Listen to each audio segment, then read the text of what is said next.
Hello everyone and welcome back to my channel. My name is Amanda. This is Chai and Book Girl, where we talk about books.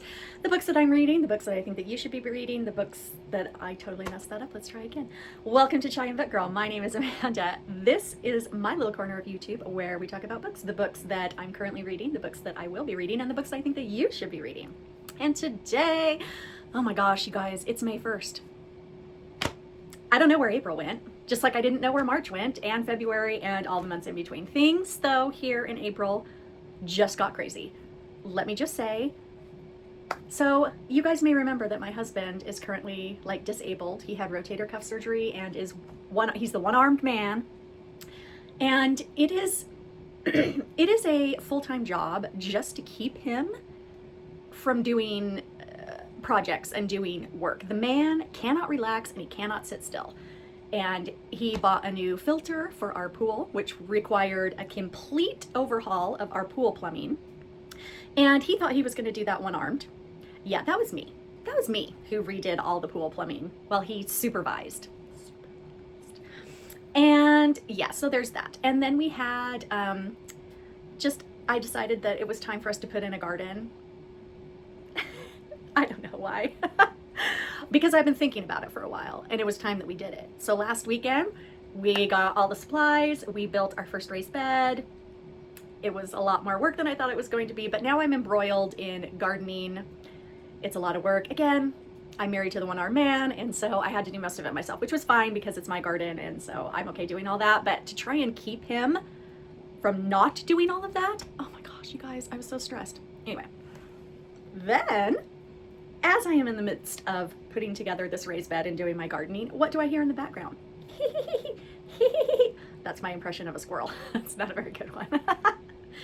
We discovered a group of baby squirrels that had apparently been orphaned. We don't know if the mom abandoned them, if the mom was unalived or predated upon. Is that the right word? I don't know. Anyway, and so we observed them for several days, and anyway, most of them did not make it, but there were two that did make it, and we decided that the only way that they were going to stay that way is if we brought them into our garage and fed them with a syringe. You guys, I am not in the wildlife rehabilitation business. I've never done this before. I'm not a vet. I'm not a vet tech. I don't know what I'm doing.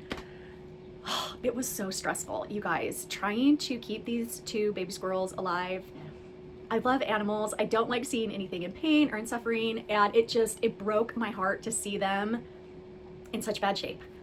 Anyways, it all got taken care of. The happy ending is that I was able to rehome them to the Best Friends Wildlife Rehabilitation Center in Kanab, Utah. Shout out to them. You guys, that facility is huge. It's huge. And they do such good work, and I am beyond impressed. The staff there were amazing, so nice, so competent, and I could not have been more impressed. So I made the drive out there with the two little baby squirrels, and in my mind, they are just happy as little baby squirrels can be. So all of this to say, I do not have a TBR for May yet.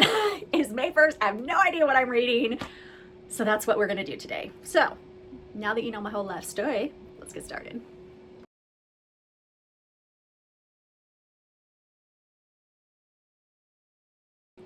For those of you that are just now joining us, or if you may not know, this is my TBR jar. This is a prompt TBR jar, meaning that these are not names of books, they are just prompts. And this is helping me so that I am reading more books on my shelves. I have lots. If you have been watching my last video, you know that the AI has told me that I have hundreds of books unread on my physical TBR. So anyway, this is helping me to get through those books. I also have Kindle Unlimited slips in here because I do have Kindle Unlimited, and I want to make sure that I am taking advantage of that resource. So what we do is we pull 5 slips out of the TBR jar, and that I'm very much a mood reader. I get into these weird little slumps throughout the month, and so it's this little roller coaster ride every month. I could read 5 books, I could read 27 books, who knows? It just depends. And so by choosing 5 out of a TBR jar, I'm not really limiting myself, and it really allows my moods to keep keep dictating what I'm reading, but it still helps me to kind of read what I have already. So theoretically, that is the way the TBR jar works. So let's get started and see what I'm going to read for May. So first we're going to do physical books, which are the orange slips. So let's pull one up here. Why? Why? A book you've been scared to start. Well, aren't we starting off swimmingly? Okay, great. So that goes in the little shopping basket. And let's pull my second physical book out of here. Oh, okay, thank goodness. I have now redeemed myself. A physical book under 250 pages. Thank the Lord. Okay, cool. That goes in my shopping basket. Okay, now we're gonna pull 3 Kindle Unlimited. I really should be pulling more physical books. I have so dang many. But I do most of my reading on Kindle Unlimited. Oops, I do most of my reading on my Kindle e-reader, and so that's why I picked 3 from Kindle Unlimited. A book set in a country you've never visited. Well, that won't be hard since the only country I've ever been to in my entire life is South America, Guatemala. All the rest of them are wide open. So that'll be fun. That'll be easy, actually. Okay, that goes in the basket. Let's pick another one. Oh, snap. A dappa ding dong. Let a friend or a partner pick. Okay. I have a book friend, and she has been wanting me to read Lee Rivers, which I do have a couple of books that I've pre-ordered. They're special editions, and they're taking so long to get here. But this is a Kindle Unlimited. She wants me to read Lee Rivers, so I think I am going to text her and ask her if Lee Rivers is on Kindle Unlimited, and if so, which book I should start with. So I have brain thoughts happening in my brain about that one. Okay, last Kindle Unlimited. Oh, a graphic novel or comic available on KU.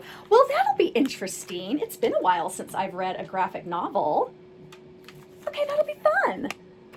Okay, and that goes in the shopping basket. So I'm going to put you on hold. I'm going to go shopping in my shelves, and I'll be back. A few moments later. We're back. Okay, let's go through what we picked out. Let's start with the physical books. So we've got a physical book under 250 pages. I've got 4. I've got 4 choices for us. So the first one is a new one that I just got in the last couple of weeks. It's His Final Girl by Brooklyn Ann. This is kind of a campy, oh my gosh, a summer camp slasher romance. I don't know where camp is. It's probably campy, but it is a summer camp slasher romance. And so this is kind of a campy horror. There, I used the word campy correctly. So there's this one. This one is 244 pages. Then we've got Out of Sight by Cleo White.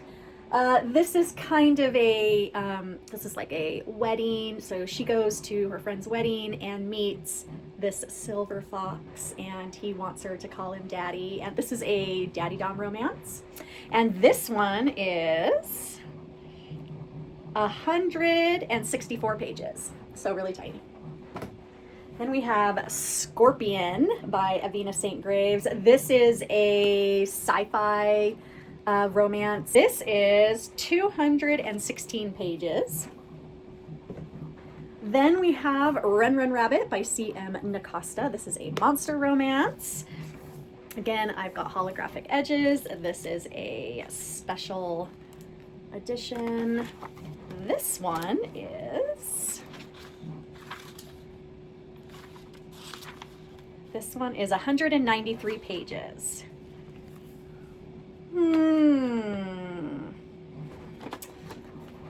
What do I feel like? You know, honestly, out of all of these books, the one I'm leaning towards is the campy summer camp slasher romance.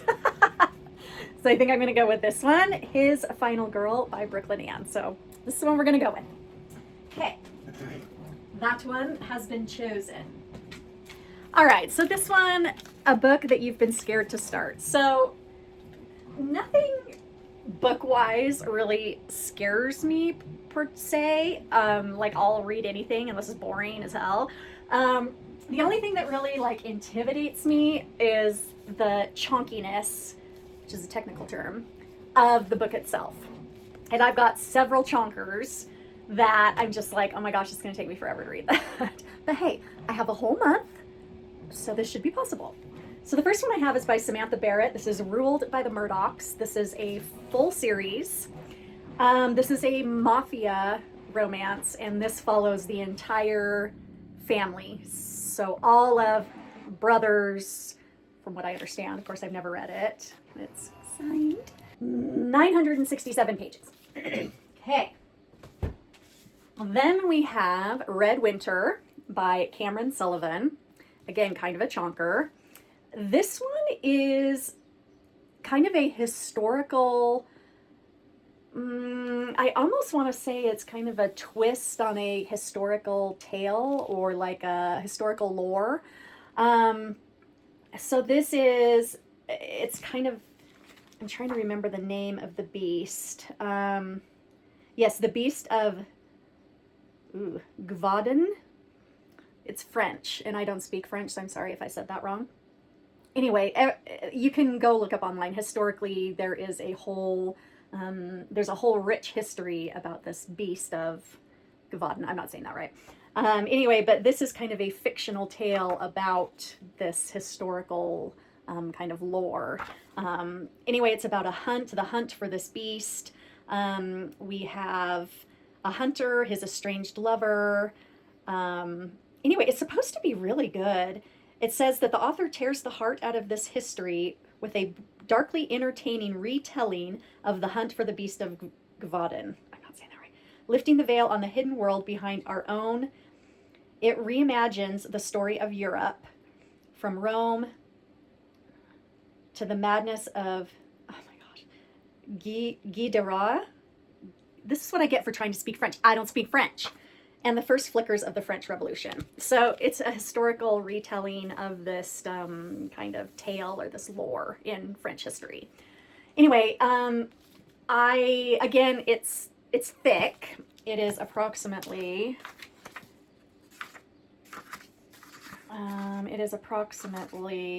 531 pages. But the reason that it kind of intimidates me is because I'm sure it's going to be a lot of historical things, historical timelines, especially the history of France, which doesn't interest me a whole lot. I'm not big on history. I like history, but I'm not big on like historically accurate things. And so I'm worried that this might get boring. But anyway, that's an option. The other one I have is Red Winter by Annette Marie. This is the complete trilogy, so this is 3 books in one. It's a beautiful book. So this one, oh, look at how gorgeous this is. So pretty. Okay, so this one is about Emmy. She has a divine duty. She is going to become a living vessel for her goddess's spirit. She's grown up, she's known her entire life that this is what she was born and meant to do, and so that's what she's always done. Her fate is fast approaching, but she stumbles upon the path of Shiro, which is a fox yokai, which is a fox demon in Japanese culture, who is the enemy of her goddess. And she's trying to find answers to questions about her destiny, and he says that he has the answers. Unfortunately, he is a demon, so he doesn't really have good intentions. He doesn't have her best interests at heart. Anyway, but she strikes a bargain with him, and this is kind of, they're reluctant allies, but then there's a bit of a romance that happens. So this has a lot of Japanese, not only kind of lore and fairy tale kind of leanings in it, but I imagine it has a lot of historical Japanese leanings as well. So there's this one, and this one is, oh, it's so pretty. Oh, there's a whole dictionary, glossary back here on Japanese words. This one is 842 pages. So, yeah, it's between these three. So we've got just over 500, just over 800, and just almost 1,000.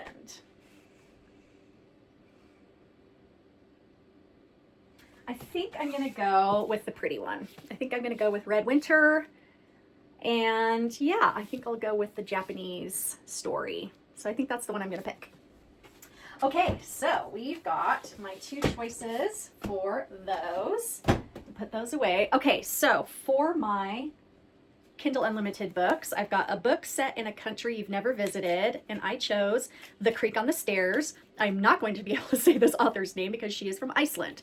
So this is a book set in Iceland, and it is about a woman. She is a detective, and she goes back to her small town where she grew up in Iceland, and a body of a woman is discovered in a lighthouse, and she is asked to investigate this body along with a couple other detectives from this town, and discovers that this body is, not only does everybody in that small town know who this is, but there's secrets that have been buried about her, there's lies, and it involves the entire town, and one by one this woman uncovers them, and also kind of uncovers how her past is intertwined in all of the things that are going on in this town. It almost sounds like a police procedural thriller, but it is set in Iceland, and it's supposed to be really, really good. She has a whole series of these involving this female detective, and so I thought, yeah, if I like it, then there's a whole series of more books that I can read. So that's that one. Then we have a graphic novel or comic. So I chose a graphic novel. This is actually a manga. It's called A Heart's Invitation, Part 1. This is about a woman. She works in a daycare center, and she's a little bit older. Of course, according to Asian culture, she's a little bit older. Not really. And she spends her day taking care of other people's children, and, but her fondest desire is to meet someone and fall in love and have children of her own. And one day she is invited to a mixer by one of her coworkers, and she goes and she meets a government worker, and they kind of hit it off, and it's kind of this graphic novel about this tentative relationship that they kind of start. But because they're kind of older, they're not really, in their teenage, early adult years, they're kind of older. It's kind of about them navigating this kind of budding relationship, from what I can understand from the synopses. So there's that one. Then I texted my book friend, and asked her about the Lee Rivers books. Lee Rivers is available on Kindle Unlimited, and she recommended I start with Insatiable. It is the first book in the Edge of Darkness series. This is a dark romance. This is about a man who is obsessed with his enemy, basically. He hates her because of what she did to him in the past, and so he wants to get revenge on her, but he also is obsessed with her and loves her, ? And so this book is about them and kind of this crazy, wild obsession relationship that they kind of have with each other. So she says it's really good, and I definitely need to read it, so I'm gonna read it. Okay, those are my five picks for the month of May. That again leaves me a lot of wiggle room for some more mood reading, which is great. Stay tuned. I am going to be doing the video for the wrap up of my April reads. That's going to be coming up probably next week. Again, I don't even know where the time went, and life just gets so busy, but I'm sorry. It's going to be a little bit late, but it is what it is. Life goes on. You'll live. And so check that out when it comes out. It should be next week again. And until then, happy reading. Bye.